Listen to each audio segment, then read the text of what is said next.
నమస్తే, నేను మీ దేవరాజ్ని. Welcome to doctor insurance channel. ఈరోజు మనం మాట్లాడబోయే టాపిక్ వచ్చేసి why health insurance. Health insurance ఎందుకు అవసరం, దాని గురించి మనం డిస్కషన్ చేద్దాం. సో లేట్ చేయకుండా వీడియోని స్టార్ట్ చేసేద్దాం. నేను హెల్త్ ఇన్సూరెన్స్ మీద ఎందుకు హెల్త్ ఇన్సూరెన్స్ ఉండాలి అని చాలా కారణాలు ఉన్నాయి, బట్ నేను ఒక 7-8 పాయింట్స్ మీకు చెప్తాను. సో మీకు అవి ఇంపార్టెంట్ అనిపిస్తే మీరు ఆలోచించండి అండ్ డిసిజన్ తీసుకోండి. సో నంబర్ 1 వచ్చేసి, లైఫ్లో వాళ్ళు కెరియర్ స్టార్ట్ చేసిన తర్వాత, అది బిజినెస్లో కానివ్వండి, లేకుంటే వాళ్ళు ఒక జాబ్ చేస్తున్నప్పుడు కానీ, వాళ్ళ కెరియర్లో వాళ్ళు ఫస్ట్ ఎర్నింగ్ స్టార్ట్ చేసిన తర్వాత, వాళ్ళు సడన్గా వాళ్ళకి శాలరీ రావడం స్టార్ట్ చేసిన తర్వాత, వాళ్ళు చేసే ఫస్ట్ ఏంటంటే ఇన్వెస్ట్మెంట్కి వెళ్తున్నారు. సో ఇన్వెస్ట్మెంట్కి వెళ్తే ప్రాబ్లం లేదు, కానీ వాళ్ళకి ఏదైతే బేస్ ఉంటుందో దాన్ని మర్చిపోతున్నారు. అదే బేస్ ఏంటంటే life insurance plus health insurance. ఈ రెండింటిని వాళ్ళు తీసుకోకుండా వాళ్ళు ఇన్వెస్ట్మెంట్ అంటూ వెళ్తున్నారు. సో దానివల్ల ప్రాబ్లం ఏమవుతుందంటే, వాళ్ళు సపోజ్ వాళ్ళకి ఒక 50,000 రూపీస్ శాలరీ అనుకోండి, ఇయర్లీ వాళ్ళకు ఒక 6 lakhs రూపీస్ వస్తుంది. అలా యావరేజ్గా మీరు ఒక 3 years అలా ఎర్నింగ్ చేస్తే ఒక 18 lakhs రూపీస్ అవుతుంది.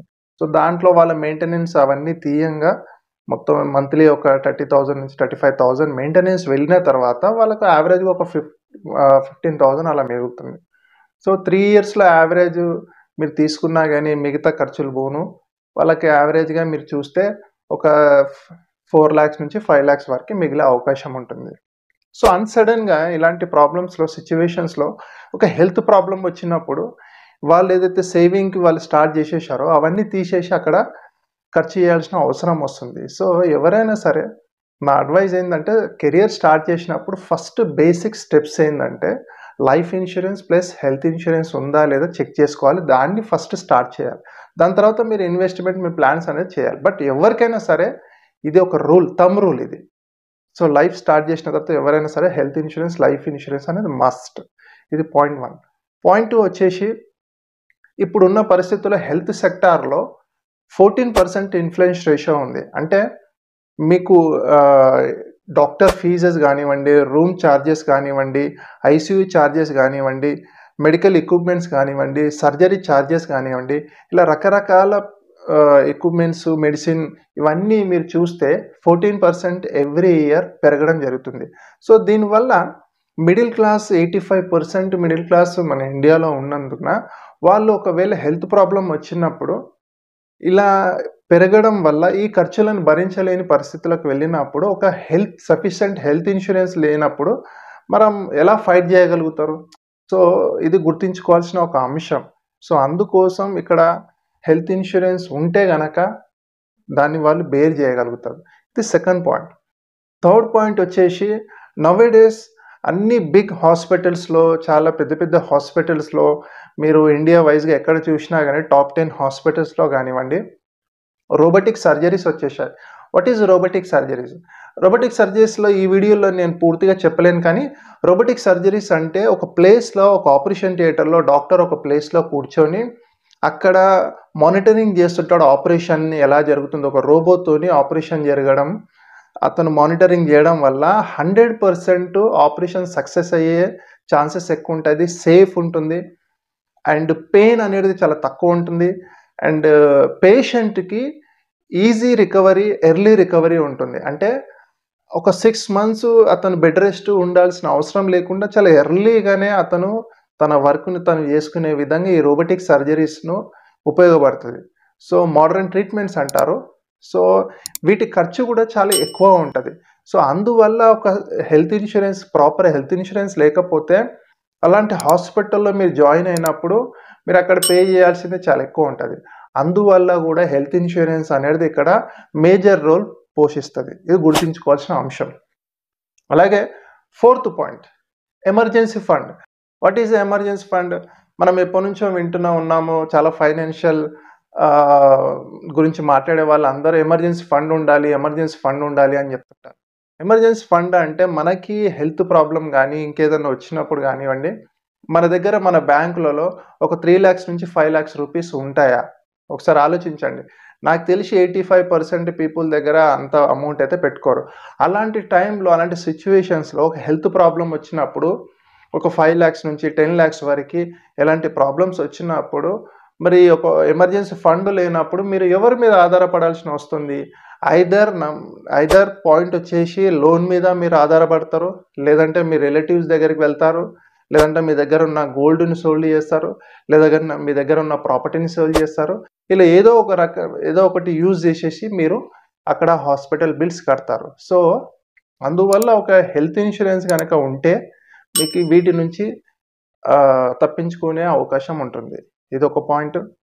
అలాగే సెక్యూర్ యువర్ ఫ్యూచర్ ప్లానింగ్స్, అంటే మీ ఫ్యూచర్‌లో మీరు ప్లాన్ చేసినవి ఉంటాయి. అంటే మీ మీ మీ లైఫ్‌లో మీరు కెరియర్ స్టార్ట్ చేసిన తర్వాత 60 ఇయర్స్ మీ పీరియడ్‌లో మీరు చిల్డ్రన్స్ గురించి ప్లాన్ చేసి ఉంటారు.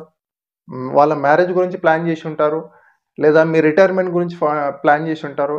లేకుంటే అసెట్ క్రియేషన్ గురించి ప్లాన్ చేసి ఉంటారు.